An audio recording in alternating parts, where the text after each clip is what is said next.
Alan, we're back, and we are going to be talking back in my home sphere that I love, and that's home services, but not all home services today. We've got a really different angle and a great guest today, somebody I've known for quite a while. Now, he's not the owner of the company, but you wouldn't know it if you didn't talk to him. And I would say he is also, what do they say, a Renaissance man? Yeah, he is a Renaissance man. Right. He is truly, and he's just a cool cat. And he's in studio. I know, Yeah. he rolls in, he's got the tattoos. I bet you it's a motorcycle. There's not. Come No. on. Toyota Tacoma. Oh, okay. Yeah, Close. and I'd say the tats are a little bit new Are they? because I knew him before. I knew him pre-tats. Got the good hair. He's got gray hair. He's racing backwards. You can see he's got that cool sultry voice. Yeah. Is that right? Yeah, Never would have known that. Joel, See, you didn't know you were he in is- Chris's basement with two guys with a man crush already. Yeah, Did not. I know. He didn't know it. Yeah. He's acting all humble. I love this stuff. We have Joel Mooneyham from Southeast Underdeck here. Southeast Underdeck is an Atlanta-based company that does underdeck systems in underdecks, of course, but allow you to Is have. that how that works? That's how it works. But I got to meet him because I knew the owner of the company, and then we're actually recording this in my basement, and you guys can both see the product right behind me. Yeah. Because we have our own product. We have that product here, and I've loved it. It's increased the living space for me. It allows me to go out there when it's raining, sit there, get to watch TV, and feel like I'm in the rain without really camping. So it's not even clamping. And that Is that the closest you get to the outdoors, Chris? 100% as close as I get to the freaking outdoors. About. We'll go to the mountains and we'll sit in the house and we've got on a hike and we're like, ooh, oh my God, there's tarantulas. Just look out the window. Yeah, that's enough for me. It's beautiful. Yeah. So Joel, thank you for coming on in. Yeah, it's a pleasure. Yeah, this is awesome. So Joel, I want to talk a little bit about your history because I did have a chance to meet your dad. So growing up, what did you aspire to do? Initially, I wanted to be a pastor just like my dad. And a lot of preachers' kids have negative experiences growing up. And Chris is winking at me. I'm a preacher's Oh, kid. okay. Well, great. Yeah. That's why I brought this up. Yeah. Yeah, because I knew where we were going. He just didn't know part of it. Yeah. So I had a good time growing up that way. And we're never the type of family where it never felt forced down our throat. The whole being in church and all that, it was just kind of what we did, like everybody else, does what they do. And so I never knew anything different. And I always felt from a very young age, I guess you would call it a call to go into ministry. And from as early on, I mean, I guess I preached for the first time ever when I was about 10. I did a little sermon at church. They did a children's Sunday and I got to speak. And did you throw a heater flamethrower at 10? I did a David and Goliath thing. Oh, okay. I made a few jokes and I think it was like a 5-minute thing. And it's what you'd expect from a 10-year-old doing David and Goliath, I guess. Yeah. But through middle school and high school, I was active in United Methodist Church stuff, going to the annual conference and that kind of thing. And served a few churches in college, went to seminary, got a master's of divinity. And over the years, my understanding of what I felt called to do went through a lot of different changes. And at least for the moment, have landed in a place where actually doing the work that I do, I feel like gives me opportunities to bear out witness in a different way to people who may not ever darken the door of a church, while still doing other things creatively that still feel like I'm living out what I feel like I was born to do, for lack of a better word. So, our audience here, people who may want to start a business, maybe are in a business trying to figure out how to scale a business. Mm-hmm. So why did I have Joel on? I had Joel on because his history and his arc and his career is a lot similar to a lot of us, either listening or on there. And that is, I grew up and I had a calling. I was going to do this. I was going to do this and do this, and then boom. Now I look at myself and I'm not doing that, but I'm doing it in a different way, right. And allowing myself to do other things. And just like many of us in our career if you look at success, it's never linear up the mountain. It's always up and down and then rolling down, and then somebody stamps you down, and then a log Fall off rolls the over, cliff a little and then bit. you fall off the cliff, and then the goat stamps on you, and then starts shitting on you. And all this. But, oh, maybe that's a little bit too much. Then the for me. medevac, and then you back up on top of the mountain. And so you go back it up. So that's why I love having Joel come in here, because he started out that way and then said, hey, you know what? Something happened. And in my career or in my life, I decided to make a pivot. So talk about the first time you decided not to stay in the ministry, and where did you go and what'd you do? Well, without getting in too much into the weeds about it, the Methodist Church just isn't what I grew up in. It's changed a lot. And so I was kind of wrestling with that, and I spoke to some mentors about what I was dealing with, and they ended up, instead of encouraging me, they kind of reinforced the things I was reluctant about. And at the time, I'd gone to seminary and done on campus there, and had moved back home for a lot of different reasons, and was finishing school online. And at the time, working in a restaurant that some friends of mine own in Buford, Rico's World Kitchen, a little plug for them. It's a delicious place. It's great. Yeah. And Heath was one of the regulars, and I served him and Lindsay for several times over the years. And I had been set up for an interview from another guest who stood me up. But I was going to use Heath as a reference because I'd done a little work for him. And then he said, well, I'll be happy to give you a reference, but I was going to offer you a job. So I kind of, for lack of a better word, kind of fell into it.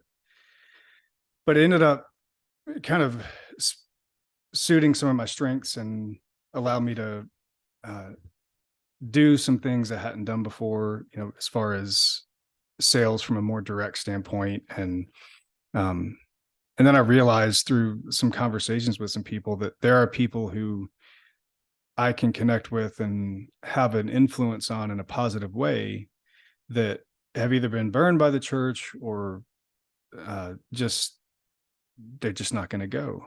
And I didn't want to run away from that. So I've worked at a church in between then.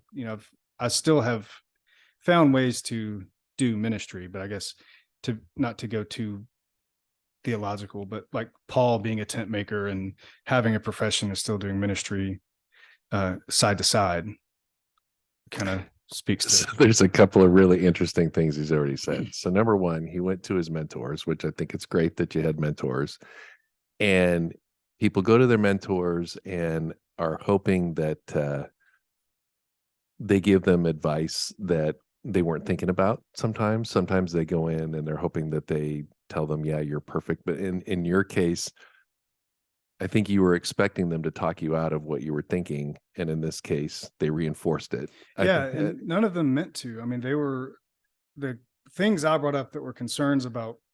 They defended them in ways that I just thought that you're not making a good case for it. Yeah. And I can't get there where you're at. So then the second thing is, you're making a few bucks working at Rico's, and here's somebody who's a business owner. You've got no formal sales training, I'm assuming. Now, Correct. My father was a minister. He was selling every day, souls into heaven, but you have no formal sales training. And so here's a business owner who sees your character and how you are with people and is going to offer you a job just flat out to be in a 100%, I'm assuming, sales position, right? Yeah, at the time, yeah. No, so pretty good job on Heath's part. Oh, 100%. Recruiting, Yeah, I think, and Joel's bringing it out there and acting humble again, like he always does. Heath, I think the world of Heath too, and what he's done with his company, and he does always promotes his guys, right? As a business owner. We talked about him coming on the podcast, and I said this off air. He'd be a horrible guest because he's just so flippin' boring. No, I'm kidding. He's a riot. But he said, I don't do that stuff, man. I'm not doing that. Man, have Joel come do it. But he saw Joel, and Joel being humble. How many times, and one of our questions we ask all the time is, in customer service, what's your biggest pet peeve? And a lot of times people bring up restaurants, and Hmm. you can always tell when you get a waiter or a waitress or somebody in that role that just is going to be way bigger than that. Not to put down waiters and waitresses, not to say that bartenders can't make great coin. I'm just saying you can tell somebody's going to be really good with people in a home. You can really tell somebody's just going to be with people, good with people, with no formal sales training. I think, yes, kudos to Heath and kudos to you because Thanks. I mean, because you put it together. And this is the stuff you reinforce with your kids, you reinforce with everybody. I don't care if they're asking you to go get coffee, you're going to be the best coffee getter ever. And if you do that, guess what? They might let you do something else. Yeah. And anything you're doing to the service of somebody else is a good and noble thing to do. And it doesn't matter how, I mean, whether you're sweeping somebody's floors or remodeling someone's home or cooking somebody a meal, if you approach it with, I'm doing something for somebody else. And that to me makes a bigger difference than just, I'm doing this to make a paycheck. Well, it's fine, but some days I mean, especially if you're working in sales, some days are leaner than others. And so what can motivate you more than the money? And if you got to find something outside of that, because money comes and goes, but here's an opportunity, whether waiting tables or putting in underdecks or whatever it is, preaching on a Sunday, here's an opportunity to give somebody something that they may not be able to get on their own. It's such a hard thing because I've heard this, and a lot of people say this. A servant's leader. I have a servant's heart, and it's a hard concept for me actually to put my own heart around. And I just because you love being served. I do, and he's really good at it too. And frankly, Joel. I do feel like everybody should be serving me. Hello, welcome to the king of the world. A little full of myself, of course I am, but it's a concept that when you hear it, if it rings with you, if that hits you where it needs to hit you. You got to follow it because everybody says, well, especially in corporate America, well, that guy's an asshole. But yeah, but he's the CEO. Oh, that guy's an asshole. He's the CIO. Wow, you have to be an asshole to be a CEO or a CIO. I always thought that. Right. And it was when I was going through corporate America. I mean, one of my things was I wanted to prove you didn't have to be an asshole to be successful. You don't have to be an asshole to be successful in life. And that's the thing. And you're picking it up from what Joel, and that's why we haven't even touched all the other stuff he's done. But going back to the circuitous route, so you get picked up by Heath, and Heath says, "Come on, I'm going to teach you how to sell underdecks." Did you even know what an underdeck system was? Not until no. Short answer is no. I had served them for a long time, and pardon me. I still remember when the first time he asked me to go to a home show with him, because at first I was just doing home shows with him on the weekends to pick up a little extra coin, and it was a really busy Saturday or Friday night, and they were waiting, and they just put their name on the list, and line was out the door, and hey, how you doing? And he said, hey, are you free on whatever Saturday? I said, I certainly can be. What's up? And so on the way up, I kind of got a crash course in what we were selling. And at the time, we didn't even have a stand-up display to show what it was. So it was I was selling something from a very abstract standpoint and just really getting people's names and information. And just learned it over the course of a few months. And then when I finally went to work for him full time, I spent a month in the field going on installs and going on service calls and that kind of thing. So I really learned it in and out pretty quickly, and then started doing the sales side of it. So prior to that, I would have been able to kind of piece together what it was based on what it was called, but the extent to which you can do something like underdecking, it never occurred to me. And to Heath's credit, he's very good at the R&D side of things. And I mean, not for nothing, but we really do offer a lot more than our competition, but a lot more than anybody expects. So, whether it's the amount of customization just from the system and colors and textures, but then waterproof lighting and fan mounts, that's awesome on its own. But then we've done R&D into making Bluetooth receivers so that people can have speakers that connect to their phone. And we've got a mobile app so you can download an app to your phone and control your lights and your fans from there. Things that people doesn't even occur to people that you can do that outside under your deck. Yeah. Well, if you call us, you can. Call us, you can. So seeing him and just his drive to, okay, here's a really fundamental idea. How do you keep a deck dry? Fine. Now that we've done that, we can either rest on our laurels and just kind of be okay at it, or, offer a lot more that people wouldn't expect. And when it gets to that, it almost sells itself because, like you said, I mean, you've got a pool, you've got a really awesome setup down here. That intermediate space for a lot of people is just awful. You dress it up. Now you've got the way I've called it is you're bringing the indoors and the outdoors together. So you've got this intermediate space that's kind of the Venn diagram of your outside living and your inside living. So it is, I've often said, when guys come into our office and start talking about their faith right off the bat, probably not a good fit for my company because, because you're worried, right? Because, worried about the wolf in sheep clothing. And when I first moved down here and people had the fish on the back, and, I'm a Catholic guy, I just don't talk about it a lot. And so in the beginning I would do it, but they were like, seriously, some of the first guys to screw me were the guys with the fish on the back of their trucks. Right. And so when I say screw Same me, here. right? So it is. It's frustrating, isn't it? It is. Joel? Yeah, because I was a regional vice president at Enterprise Rent-A-Car, and the joke around the company is if somebody's voicemail says "Have a blessed day," repo the car. Yeah, I honestly, if you say "Have a blessed day" in your voicemail, I probably won't hire you. Oh, my dad got he was a pastor at Snellville United Methodist years and years ago, and he got a letter that was sent to him and the pastor at the church beside us, and apparently to every church in that vicinity, a letter from a server at Applebee's said, would you just let the people at your churches know that Sunday afternoons are the worst day for all of us? Because wow.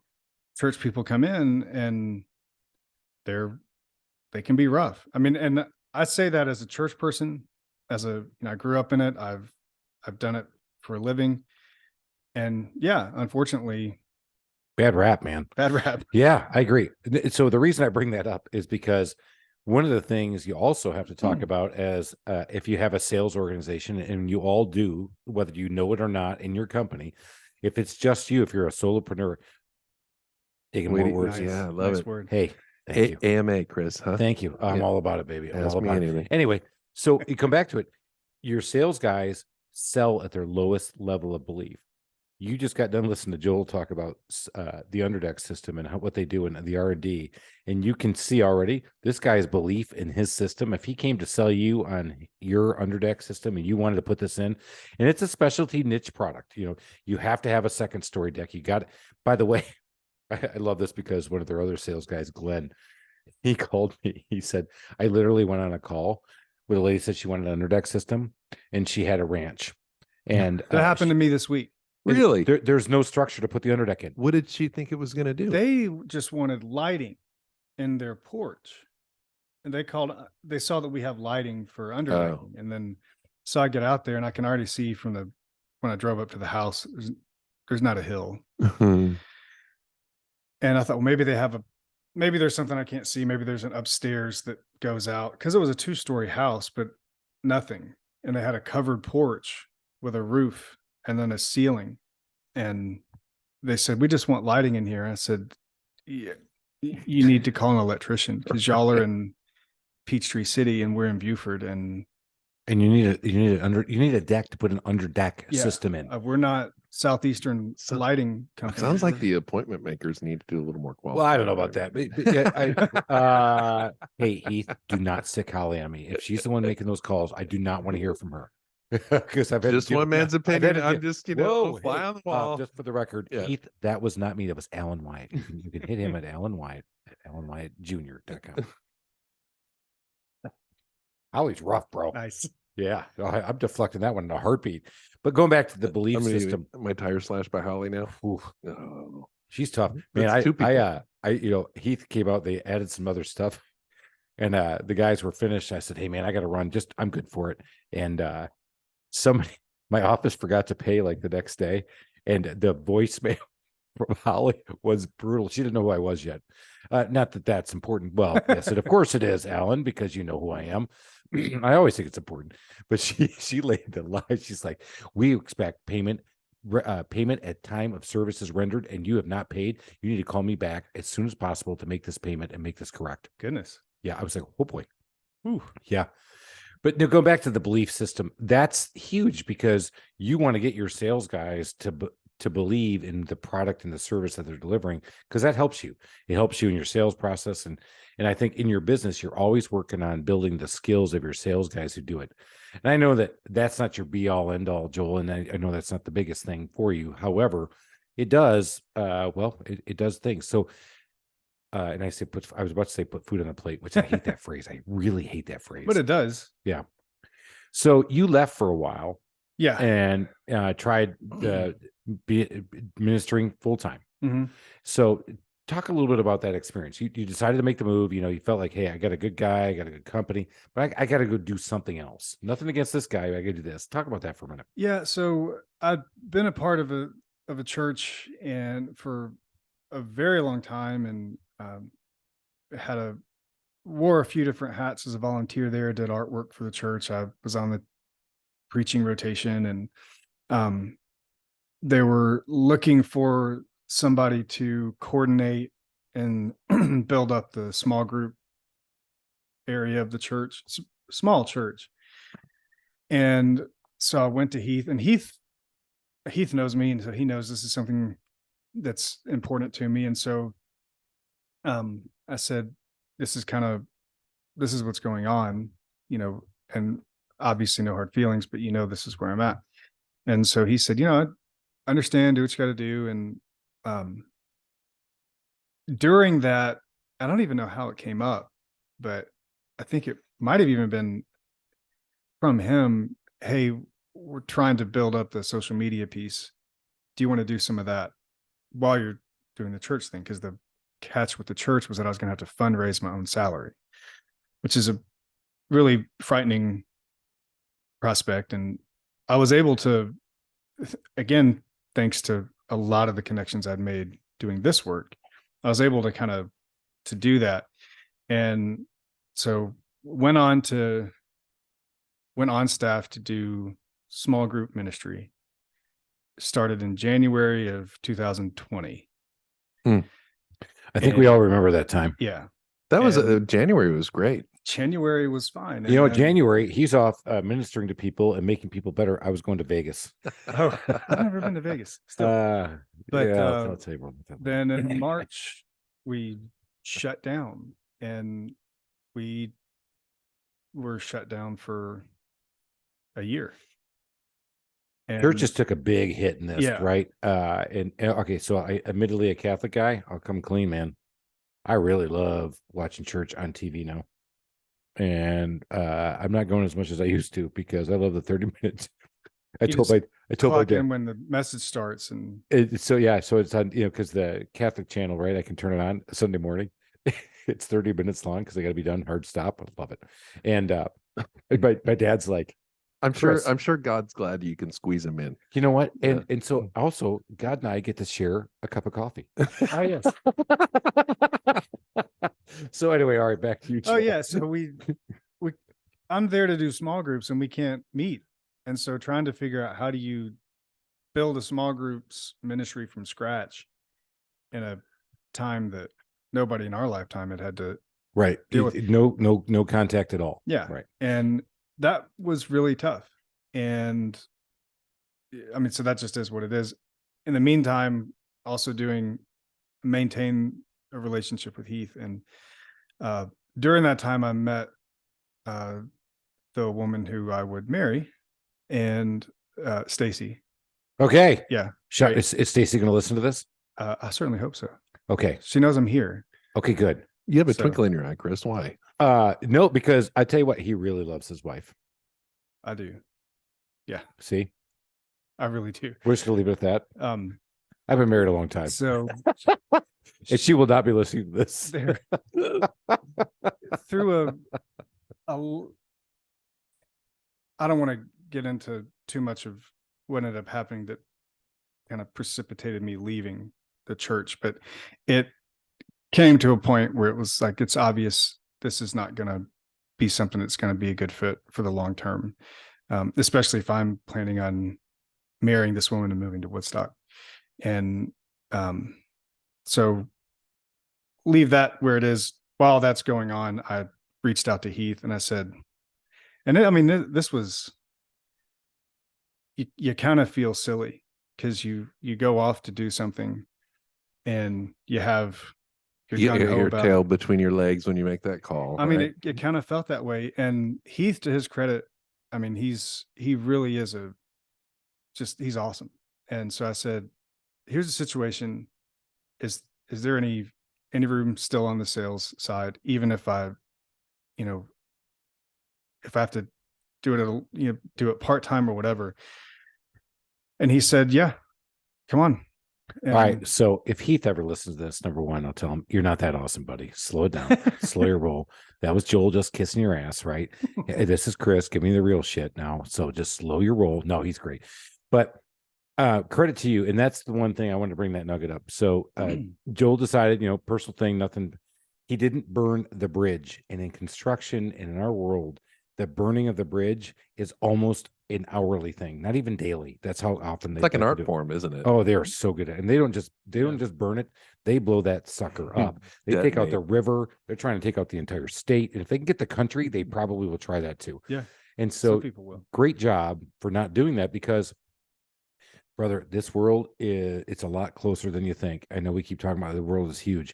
Yeah, the community you get in and where you work, if you're not taking care of yourself and your relationships, it will come back to bite you in the ass hardcore. You don't have to be an asshole. You got to get back in it, because you never know when you might have that. And you felt like you had your tail between the legs. And I will tell you this, knowing on the other side, Heath was thrilled. He was like, all right, come on.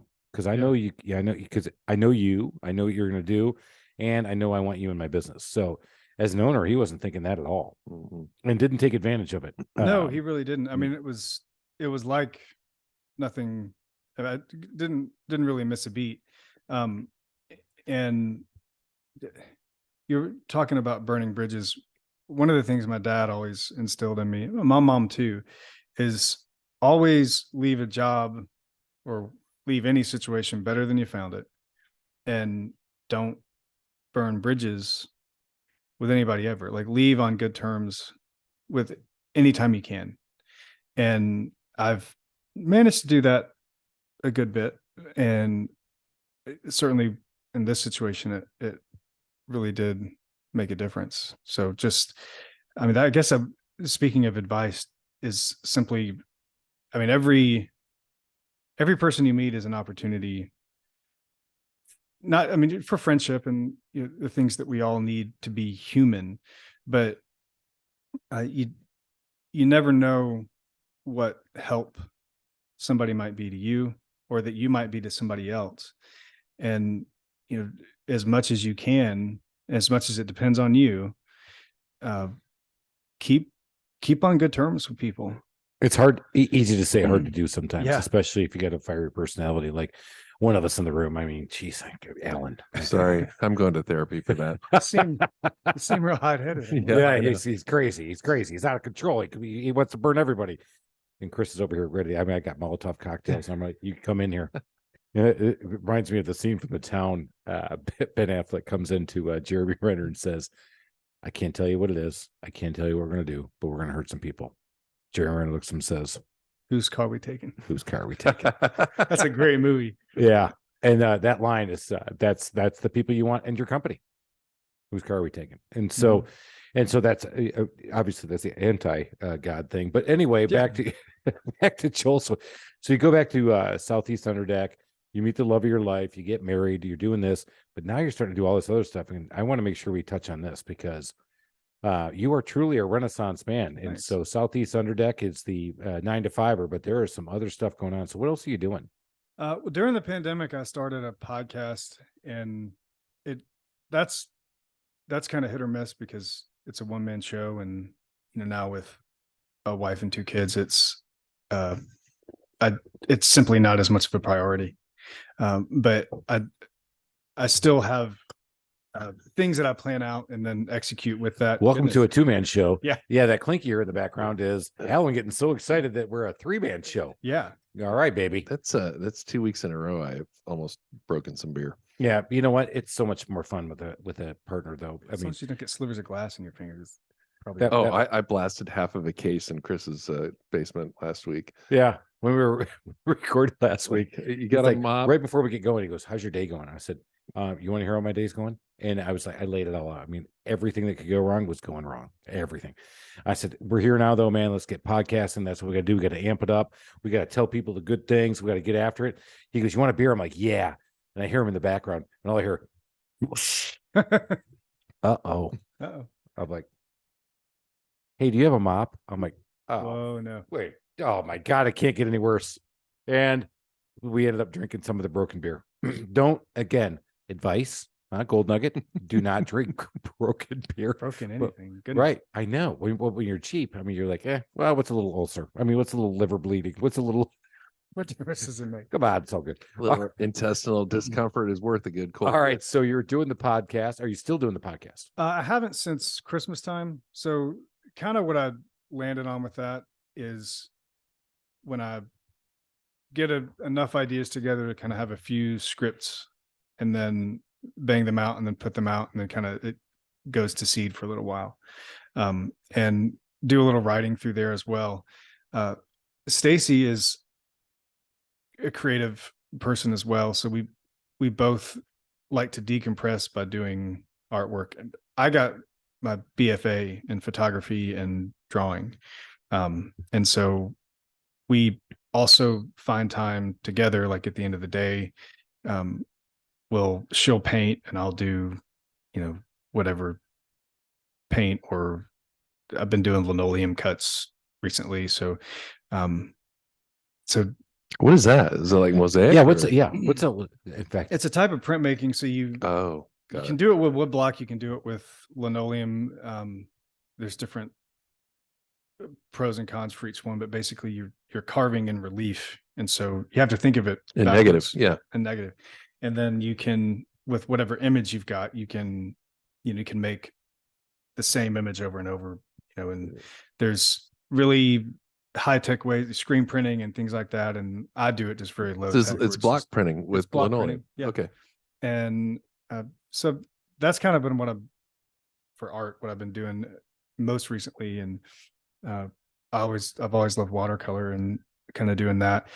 But then also I've been into photography since I was 18 and have done that as a hobby ever since. And during when I'm still on the road a lot, but prior to marriage and kids, when I wasn't in a hurry to get home, I would take my time, on my appointments and be all over the place and stop and take pictures of landscapes and things like that. So now I want to get home to see my wife and kids. And so to that point, I've kind of parlayed that into doing, I'm calling it bare bones photography. So basically I go take all the pictures you want, and then on the spot you get the pictures, but there's no editing. And so the idea is you have an event that you wouldn't ordinarily think you can afford a photographer for. I can come, and you don't want to be stuck behind the camera. You don't trust drunk Uncle Randy to take the pictures. I'm the in-house photographer for whatever. So I've kind of slowly building that up, but I've done a few things for that. And I'm doing one for, I wish I could remember the name of the nonprofit, but it's a nonprofit for children. I'm doing an event for them in November. This is a long way off, but yeah, I'm on their book to do it. So that's exciting. beautiful. So I'm kind of curious what you think about this, Chris, because I love the fact that here's a obviously he's deadly successful in sales. And I remember I worked in one of my corporate jobs, and I was traveling all over, and I was working with this hardcore team of sales guys, and they would get really annoyed at me because like, hey, it had a flight up to Philadelphia, and I'm like, oh, cool, we're staying by Valley Forge. I'm going to go check out Valley Forge. So I always go to all the historic places, and you're stopping and those. taking photography. And I'm wondering, Chris, you're like, no, keep your eye on the ball. Or do you? He like he the told me fact- this years ago that he did that because I knew he'd been the photographer. I was waiting for this. All right, you ready? Yeah. When he told me that, I'm like, have you fucking lost your mind? You got to get back and write that estimate up. You got another job to get to. You know what? I might be able to stick another one in there. I mean, when I'm out there selling, I'm driving, baby. I mean, I will run over your mother to get to the next appointment. And he's like, no, let's stop and take a picture of the Roswell. The Roswell I'm with water you, Joel. wheel. I'm like, It's dude, just such a well-rounded quality of he is, life. and I would tell you, man, I wish I could stop and smell the flowers like he does. you just want to rip the flowers out of the ground. I and do. just I'll shove 'em run up your over. nose and- I'm talking. I would absolutely do a lawn job on there with my car on a 360, trying to get back to the next appointment. Well, the way I got around it is I get a little camera like this, where it's just a little tiny and it's got all the manual controls you need, and like I can spot what I want to take a picture of, safely pull the car over, snap and go. And I mean, there were days I was doing like 5 to 6 appointments in a day, and then I'd have 20 or 30 pictures also by the end of it. And that was not for any money. I think a couple of them got picked up for I mean, I never even got to see it, but somebody reached out to me and said, we want to use some of your pictures at this photography exhibit. Fine, that's fine, I guess. But I think, yeah, he's doing it without the expectation of making money. He's doing it to stop and again, I say smell the roses, which is the old person's way of saying, make sure you're in the moment, make sure you're doing that. And so he's doing that. And I think when you talk about sales too, when you have your sales guys and you're running 5 or 6 appointments a day, and we talked about the clunker of, hey, lady, I literally, lady, you don't know Atlanta, but you just maybe drive an hour and a half for me to say, No, we already established that's Holly's fault. yeah, Alan Wyatt. That's Alan Wyatt, not Chris. She's gonna come after you. Oh my God, I know she's gonna come through. I'm just gonna get blindsided. she I'm is gonna be a total- Kroger and I'm just talking- taken she- out into the fruit. You're gonna be walking through. You're gonna walk through Kroger, come around the aisle, and she's gonna come through and throat punch you and knock you down. I'm like, oh, Holly, nice to meet you. And you're 6'6". I swear to God, she will get up to your neck, and she's not a tall lady. but I tell you, she scares the shit out of me. All right, back to this. But so he does a great job, but he works to live. He instead of works to live live. work. Yeah, but I think that's a back to the sales process. Every time you go into a new appointment, you got to remember this, right? You got to. I always tell my guys, number one, clear your head trash, right? Yeah. You got to put it all behind you, right? You could be having the worst day in the world. I don't care. Today, this is the opportunity, and boom, you just got to throw it out. You got to put the power pose up. I want your hands above your head. I want you putting in the big V, and you're bigger than life. And I want you going in there and making it happen because you're there to meet that customer. And I think, in a way, this is Joel's kind of clear your head, and clear the head trash. Yeah. Well, let did. me venture a guess. Are you actually an introvert? And this is going to sound like such a contrarian answer. I don't know that I'm either one or the other. I think it depends on the day, because there are some days where I want to get home and I don't want to talk to anybody who doesn't live in the house, and I don't want to talk to anybody else. And then they're like going to the NARI events and things like that. I can thrive and I can enjoy that. And I've never had a problem being the center of attention. So I kind of, You're a gregarious introvert. sure. Yeah. Or So an the introspective snapping the extrovert. photos, as opposed to, you're hiring high D's, high I's who, thrive on the thrill of the kill. But this is an example of, don't overlook the introvert who may have this creative side, who wants to stop and snap pictures, because he can be an assassin when it comes to the sales. 1,000%. Yeah. Especially in today's selling. But world. that's how he recharges. Yeah, because we talked about the clunker, but today where you're making the most sales is these people have already done the research. Yeah. They're looking for a guy who's aesthetic, who can see things, he can put that stuff in. They've already kind of educated himself, but they're re-educating himself with him. And what I like about his demeanor, and he hasn't tried to sell me anything, is I don't think he's going to try to sell me something. I don't think he has a bone in his body that's going to, how can I get you to buy this Underdeck today? Kind of a personality. And you know what I mean? I don't like hard selling anybody anything. Which And most employers like Chris would say, okay, next. Nice to meet you. Well- No, hang on now. I'm not that hard sale. However, we're going to have somebody on eventually, and we're going to talk about what they don't think that's high pressure sales is the one called close. But no, we don't do that either. I think we're in between. And I agree with Alan is that, when you come in, you disarm people and you don't feel like they're selling. You feel like you're educating.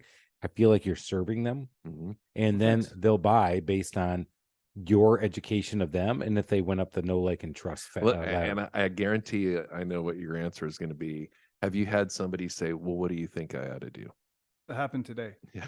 Right You before I- know, when you are just crushing it in sales and your job is to sell, and they know your job is to sell, and it's an appointment to sell. And most people still have their fists up in defense, right? But when you have established complete trust with somebody you just met, and then they're going to ask you, what do you think I should do? Yeah. And I don't like being, I can tell when someone's trying to sell me and just trying to run the ticket up. And I don't like it, because I've told you what I want, and I've told you what I need, and I've told you what my budget is. These are the 3 constraints you're allowed to work within to get me what I need. And if you can't meet those, then I will find somebody who can. And so I kind of I ask those questions, like, what are you looking for? What do you really need if what you're looking for is more than what you can afford, and what your budget is? So where can all those things coincide? And if it's not in your best interest based on what you've told me, I'm not going to try to talk you into it. But at the same time, if you're telling me, well, this is what I want, and this is what I think I need, I can afford a little more than that. Well, then maybe you do want something a little more. We can get you there. But I'd rather give you all the information I can give you, and then hopefully establish that I'm not trying to get you to do anything you don't want to do. And I'm not trying to run the ticket up. Tell me what you want. Tell me what you need. Tell me how much you can afford, and we'll get you something really awesome. That's how gregarious introvert sells. I mean, and I think that works. 20 years ago, probably harder, right? Yeah, the internet's not around as much yet. Not much information out there.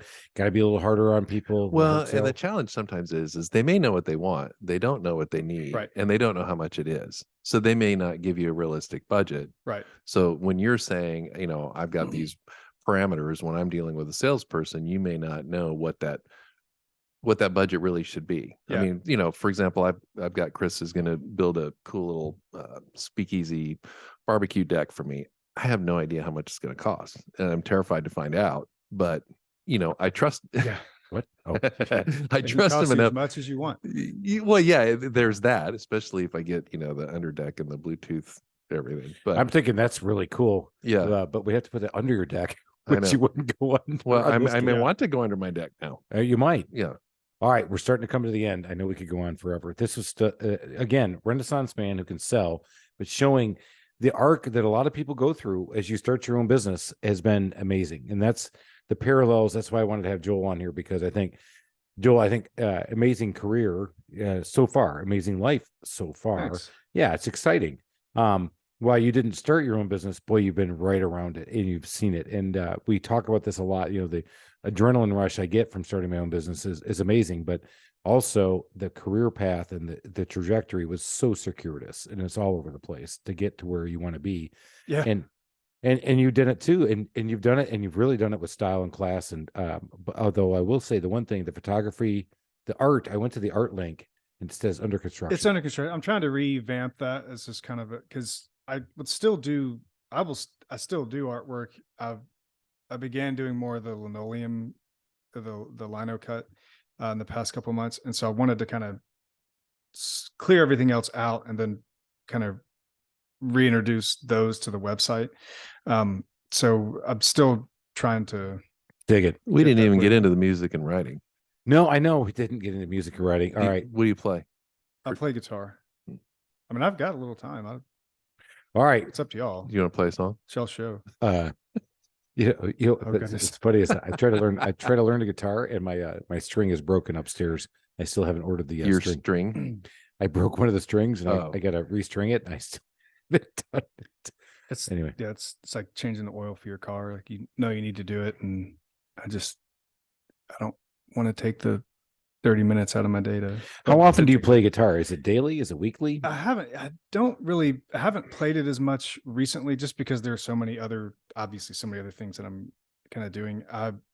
But I pick it up just to entertain the kids a little bit, and I've got a couple friends who play out a good bit, and so every now and then they'll ask me to come and sit in with them, and that's enough for me because I've never really aspired to that. It's just something that I enjoyed doing. I'll tell you one thing I wish I would have done with my kids, and I didn't, was really promote music more than I did. And I had plenty of space to do it, and I didn't do it. And now they're looking at me because I can play a little bit, guitar, not so much, but I play the saxophone, I can play the piano a little bit, but not good, not anymore. It's a big regret of mine. My dad gave me one choice growing up. Yeah. Do I want to take piano lessons or not? And I made the wrong choice. Yeah, that's a bad choice. It's a terrible choice. Yeah, You still learn. I still could. I'm We still going to. we had a lady that was working our neighborhood with all the little kids, and then me. And then, but That's her husband was a minister, and he got called to a church in Colorado, and so I got stuck in book 2.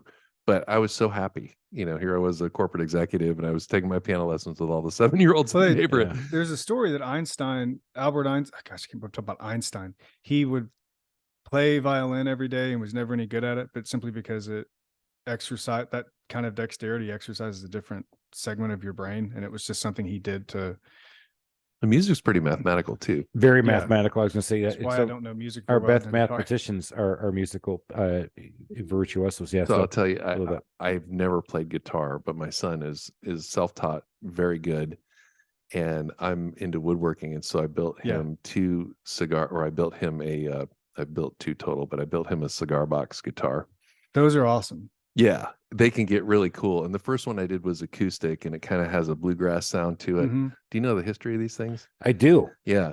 I can't believe you did that. I didn't know you made one. The second one, I put a little pickup in it. Yeah. So, and the first time he just picked it up and he was just doing this throaty, and he had this glass slide on it and everything. I just blew my mind. I've got the stuff I haven't done it yet. I got it during the pandemic, and then one thing I did is I carved the back of a guitar just the body of a guitar, carved a couple of them, and I built one of them out.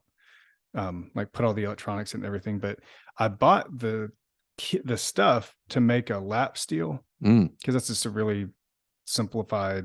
It's just a slab of wood with you put the strings on, and I still have the stuff for it. There's only 24 hours in a day, and I got to sleep sometimes. Yeah, man. And you got to put food on the table. Yeah, Because as we did here, to be a great salesman, You got to take pictures. no, I think to be a great salesman, I don't want to have skinny kids, because great salesmen have fat kids, and I want to have fat kids. we got a 4-month-old, and he between his 2-month appointment and his 4-month appointment just last week, he jumped from 43rd percentile in weight to 67th percentile in weight. Nice job. So I say it's Big, all heavy it's all boy. about daddy selling. Mhm. Daddy's selling it. I love it. All right, Joel. How can everybody hear about you? I know. Let's plug Southeast Underdeck. We'll put all this stuff in the show notes. yeah, so southeasternunderdeck.com. If you want to get a really incredible underdeck that will transform the space under your deck into something that is inviting and that you'll want to. As opposed to the swampy mess I have underneath mine. Exactly right. Okay. Exactly. So I've seen it. It's a swampy mess. Yeah, so southeasternunderdeck.com. I run the social media there as well. So that's just Instagram and Facebook, Southeastern Underdeck, all one word. And then for stuff that I do, it's I have a bunch of different websites, but if you want one spot, it's joelfromatlanta.com. Love it. And there's a lot of different links you can follow there. And I'll get that art one up. Awesome. Yes, you will by the time this sucker comes out. All right, Joel, we're not going to let you leave without asking our famous 4 questions. So, Okay. and I'm going to have to throw one book out. We want you to recommend one book that you would recommend to leaders, but you can't recommend that one. Oh yeah, no. Yeah. Another one. Well, okay, so That's a this- big book. You have a lot to answer for someday, Chris. Oh, when I get there? Yeah. Oh, dude. I'm Catholic though. I get that at the end. You I just- can't buy your way out of this. I'm sorry. Yeah. I get to do that. Boom, boom, boom. I get an Get an absolution. indulgence. You know what I'm saying? Hey, I didn't knock Wink, him over. wink. Yeah. Hey, huh? You know what I'm saying? Get the- I didn't. Hey, you know what I'm saying? Hey, it wasn't me. Huh? It wasn't me. was Uncle David. See, it's not always Tony. It was me. All right. Okay. So what Working book? some stuff out. Do you need to Always. A lot. Yeah. I didn't even give the order. I just said, I don't know about that guy. Oof. Oof. Oof. Yeah. Anyway, we keep going. So That's cool. back here. So one book you would recommend Okay, to so our audience. I confess that I haven't read a lot of sales books. My dad always listened to a lot of Zig Ziglar. But we're talking about books. I read a lot of history and nonfiction and theology. The one I'm in the middle of right now is called The Guns of August, and it's a history book of World War I and the events that lead up to it. And it's history, but it's one of the interesting takeaways is that, and it kind of, it applies in a lot of different circles of your life. Don't tip over the water, Joel. You have all these people, all these leaders of different countries, all thinking they know what other people are going to do. And then also thinking that the way they've always done it is the way that's going to be successful for their ends. And because they were all so stuck in their ways and unwilling to bend or give any ground or anything, they went to war. And it's an interesting, it wasn't even written by a historian. I forget the woman who wrote it, but just as a broader lesson in being willing to really read the writing on the wall and being willing to read the room and being willing to shift and pivot instead of just staying on a course that may not be helpful or might even be destructive. We talked about that interesting. before. Self-help books are great. However, reading books like that, I actually find I get more out of, autobiographies. The great leaders, So you read a history book, you learn a lot about leadership. That's right. So that's a great one. All right. What's your favorite feature of your house? Okay, so I've thought about this, and favorite feature of our home is that we got the home that was right for us. So we didn't get more than we needed. We knew what we wanted, and we knew what was going to be appropriate for the size family we had. And we didn't overspend. We didn't overextend ourselves. We didn't get anything we couldn't manage. And so I don't know if that's a little bit of a answer. cop. So I'll give you that. A little bit of a cop. Yeah, a little bit. So I would was go a little louder. so is it great? That's just because you don't understand the concept of living within your means, Well, Chris. no, it's bullshit. Yeah. So he's a great salesman. So it's a 10,000 square foot house, and he's got 72 acres. He's got a horse farm. He's got a pool. He's got his own helipad. Nope. Just None of that stuff. Oh, I thought the 'cause that's music building and the art building. right. You got the music building, the art building. You got the kid building. I got the kid crate section. Oh, that's my house. Yeah. The bounce houses. I only have 6,500 square feet. And it's still too small. There's only two of us left. We are getting ready to do, my wife and I and my father-in-law are getting ready to start, as if I don't have enough going on, we're getting ready to start a bounce house business. So I don't have all of that worked out yet. But Okay. All right. There we go. something fun to do. All right. So, But- I'm getting tired just starting to listen to it. I got to get up there and get on my guitar. My fingers are hurting. You All need right. to. Here we keep going. So we've talked about customer service, and we are customer service Freaks. Thank you. What is a customer service pet peeve of yours? From a Customer, sales or customer's perspective. Yeah. You're the customer. I think I covered that. I don't like hard sell techniques because they don't work on me anyway, because I can see them coming a mile away. And I as a customer, I try to be upfront with whoever I'm dealing with. If I'm in a position to buy and someone's selling to me, I've told you the three things. This is what I need. This is what I'd like to have. This is what I can afford. And, thinking just most recently, I bought my truck in August, and I ended up going with the person who really did respect those three things. And I shopped around, and everybody but this one person was trying to get me to, well, don't you want this extra thing, or don't you want this other thing? I'm like, no, I don't want $10,000 extra on the price tag. I want something. I want this. I want 4-wheel drive, and I don't care the size of the engine. So just something, and I want to keep it under budget.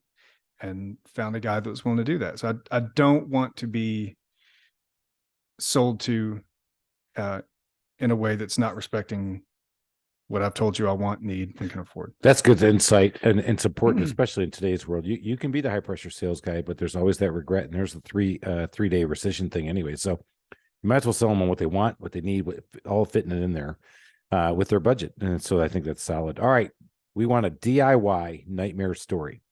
A DIY. Again, we love dismemberment, death, fire, Splash flood, by acid, something like that. I'm trying to think if I had like an awful legs, nightmare. eyes getting poked out or whatever. Yeah.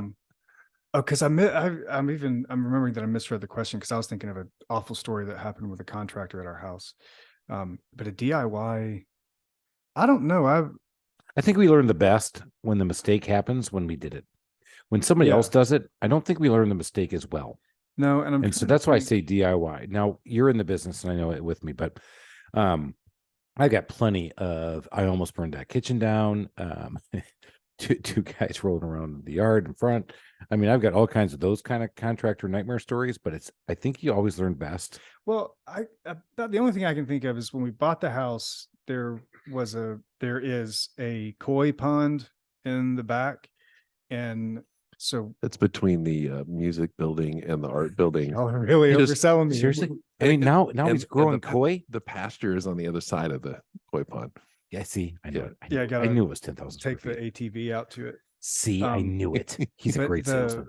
The Go work at Southeast trying Underdeck to and you keep get one that too. thing. Do what? Go work at Southeast Underdeck and you too can have a koi No, pond. stay Get away. those square feet. There's enough of it.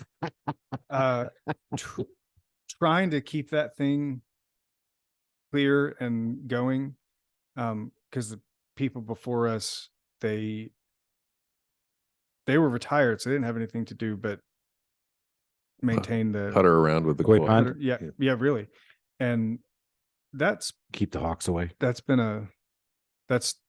just a never ending battle. If I had to pick a DIY story. All right. Yeah. Have you not killed, great. Did you kill some fish? No, they're did- still kicking. Really? No hawks took the fish out? No, I built a wire grate to go over it to make sure that nothing could, and to keep leaves from coming out of it because we got so many sweet gum trees and maple trees. Easy. I'm sick of hate these sweet things. gums. I know. So you right? built kind of an overdeck pond thing.